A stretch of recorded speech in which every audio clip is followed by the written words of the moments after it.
believe in democracy. I assume most of you do. And what I'm seeing in the House of Commons these days is not democracy. Prorogation is certainly not democracy. But what happened with harmonized sales tax was particularly awful.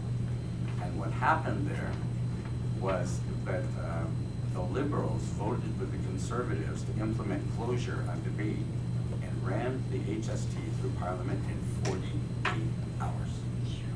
48 hours.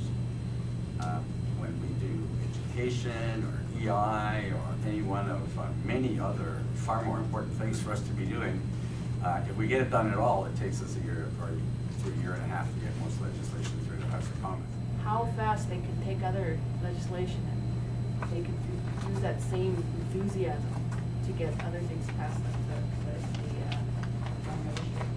no, it's got to be years. But a new tax, a new way into our pockets, they can do it within 48 hours. Now that is enthusiasm that we should be displaying now, saying, stop it. We need to end this right now. It's going to hurt a lot of people. If we already hear different service groups, particularly, I just know Nora, they say they had a higher number of requests for food hampers over the holidays, or even just now they have a food program. A lot of more families are tapping into this.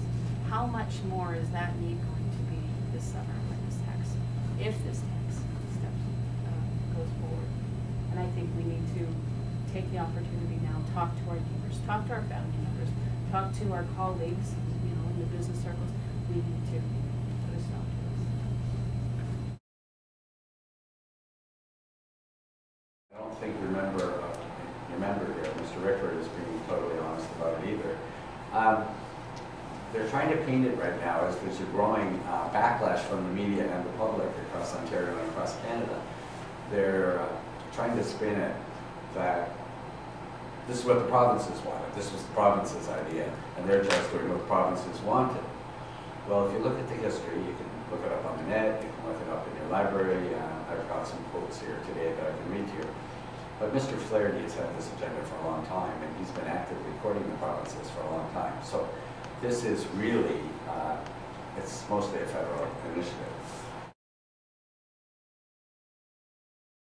Ontario was bribed into doing this by taking $4.3 billion in federal funds, call that our tax dollars.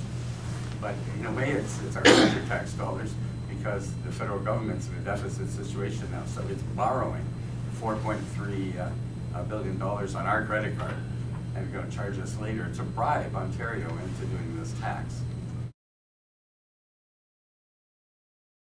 I really think that Mr. Rickford was negligent, no matter how he feels. If he really believes in HST, okay, but shouldn't he be asking his constituents? Shouldn't he be holding these meetings?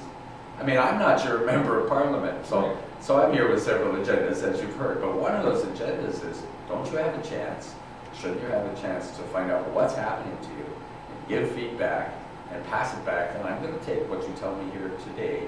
I have a good memory, and I'm going to take what you tell me here today, I'm going to take it back to Parliament when I'm not locked out anymore, and try to do something about this. People are saying, well, why, if the NDP, why are you doing it?